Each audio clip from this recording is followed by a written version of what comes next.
अब तो महाराज याद रहे। सुखदेव जी बोले कि हे राजन परीक्षित, ब्राह्मण देवता वही बगिया में बैठ गए, आराम करने लगे, लेट गए और लेट के कहने लगे कन्हैया मोई भीष्म की बिटिया ने भेजो है सुने सावरिया।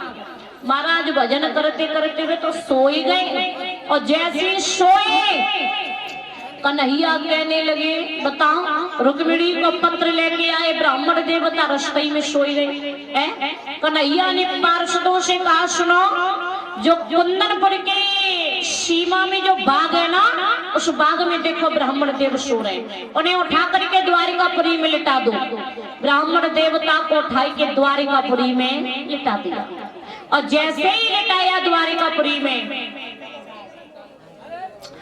अब महाराज याद रहे सुखदेव जी बोले कि हे राजन परीक्षित, महाराज ब्राह्मण देवता सोई के उठे ना तो ब्राह्मण देवता अचंभे में रह गए, कहने लगे सोई तब बगिया और जगे तब सोना ही सोना दिख रहा है। ब्राह्मण देवता बोले काय लला यू का है, कहने लगे बाबा यू है द्वारिका 6 ए बेटा या राज कौन करे के कन्हैया 6। ब्राह्मण देवता ने खोपड़ी में हाथ मारो के मरे गए। अरे बेटा मरे जे 6 द्वारिका ले, ए बेटा एक द्वारिका कहाँ मिलेगी, तू एक द्वारिका बता मोई। एक मंत्री बोलो वो ऐसा लगता है कि ब्राह्मण देवता पहले ये पूछो आए कहाँ से। मंत्री बोला बाबा तुम कहाँ से आए हो, कहने लगी लला पूर्व साइड से आया हो। दूसरा मंत्री बोला भैया जी पूर्वी आएगा यह करके समझा। जैसे ही ये बात कही मंत्री बोला बाबा तुम्हारे यहाँ कहते हैं द्वारिका है और हमारे यहाँ कहते हैं द्वारिका 6। तुम्हारे यहाँ कहते हैं कन्हैया है और हमारे यहाँ कहते हैं कन्हैया 6। एक ही बात है, ये कोई कन्हैया ये कई द्वारिका। ए बेटा वो कन्हैया कहाँ मिलेंगे कि जाओ और सीधे जाना, जो काले काले बैठे ना ऊंचे सिंहासन पर वही कन्हैया है। कन्हैया ब्राह्मण देवता ने देखो, ब्राह्मण देवता बोले बारी बिटरिया, बारी बिटरिया। जब करिया पे रिजवे के लिए बैठी, अरे जब करिया के पूरे चेहरा पे दांत ही दांत चमक रहे हैं और बताओ जब करिया के पीछे या बिटरिया ने वो मार डालो 750 कोस। कोई बात ना, जो कुछ करो तूने बढ़िया करो, ले हम तेरा पत्र दे दे रहे। पत्र दे दिया और जैसे ही पत्र दिया कन्हैया ने पत्र पढ़ो और तब तक बलराम जी आए गए। अब तब तक क्या हुआ के ब्राह्मण देवता को खांसी आई गई और इतनी तेज खांसी ब्राह्मण देवता इतनी तेज खांसी आई कि जी मालूम पड़े ब्राह्मण देवता अभी मरे जा रहे हैं, अभी प्राण निकले जा रहे हैं। बलराम बोले काय कन्हैया जे कहाँ से बुलाए हैं? अरे इनके प्राण निकल गए ना ब्राह्मण देवता के, तो जब द्वारिकापुरी में 13 भी और करनी पड़ेगी, ब्रह्म हत्या लगी जाएगी। ले जाओ इन्हें, जहाँ से आए वहीं छोड़ के आओ। कन्हैया बोले जी मौका सही मिले, ब्राह्मण देवता को छोड़े हुए जाएंगे और रुक्मिणी को ले आएंगे। कन्हैया ने ब्राह्मण देवता को बैठा लिया रथ में। अब धीरे धीरे रथ चलाए रहे जब तक द्वारिका है तब तक। बोले क्या है बाबा? हाँ तुम एक बात बताओ कि क्या कि तुम ये बताओ तुमने कभी सिनेमा देखो? सिनेमा? बोले लला हमने कब देखो सिनेमा कैसे होते? तो हम आज तुम्हें दिखाएं कि लला दिखाओ। तो आंखें बंद करो। ब्राह्मण देवता बोले कि सपा पागल हो, सिनेमा आंखें खोल के देखो जाइए, आंखें बंद करके कब देखो जाए? कहने लगे ना आंखें बंद तुम करो, हम तुम्हें सिनेमा दिखाएं। अब ब्राह्मण देवता के मन में क्या विचार आओ? का पता 80 साल की उम्र होगी, का पता आज मत जाए कल मत जाए, लाओ आंखें बंद करे सिनेमा देख ले कैसे होता है। ब्राह्मण देवता बोले लला हम अपनी आंखें बंद कर रहे हैं और तुम हमें सिनेमा दिखाओ। जैसे ही ब्राह्मण देवता ने आंखें बंद करी तो कन्हैया ने कहा कर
नीचे उतारो।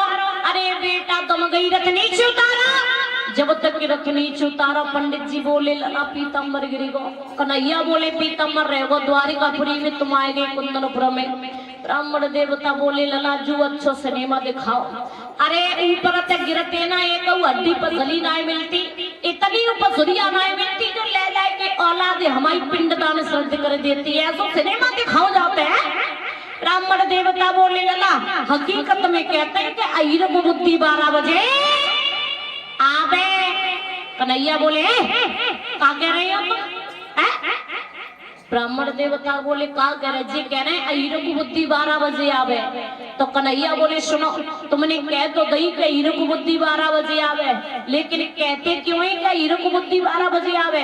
कि लला काई के लिए कहते हैं? तो कन्हैया बोले सुनो जाके ले कहते हैं के 12 जे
12 जे और 12 बे। श्री राम का जन्म हुआ था बजे थे दिन के 12 और श्री कृष्ण का जन्म हुआ था बजे रात के 12। 52